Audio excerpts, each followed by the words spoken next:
अस्सलाम वालेकुम। अपना लाइसेंस दिखाएं। सर ये शॉप से है। सर आप रॉन्ग वैसे आ रहे हैं और विदाउट हेलमेट आ रहे हैं। हेलमेट आपका लटका हुआ है। सर वो बाकी के ये शॉप से निकले और ये इसमें जवाब नहीं है कि आपने हेलमेट लटकाया हुआ है, रॉन्ग वे से आ रहे हैं और आप अभी अपने डॉक्यूमेंट्स मुझे दिखा दें। नहीं माजरत नहीं, प्लीज़ डॉक्यूमेंट्स आपने दिखाने हैं। सर है नहीं बात है नहीं, आई डी कार्ड NIC दे दें।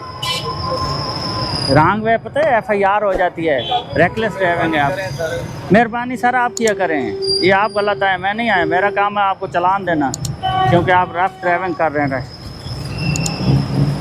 किधर रहते हैं? इसके बाकी डॉक्यूमेंट्स किधर हैं? सर घर पे था, अभी इधर आए थे शॉप। चलो इधर साइड पे खड़ा करें, आपको मोटरसाइकिल में बंद कर रहा हूँ। इधर साइड पे खड़ा करें, साइड पे कर लें ना, इधर साइड पे कर लें, साइड पे कर लें, शाबाश। ये चालान पे करने के बाद मोटरसाइकिल आपको मिलेगा, नहीं तो ये बंद है मोटरसाइकिल रॉन्ग वे की खिलाफवर्जी में, ठीक है।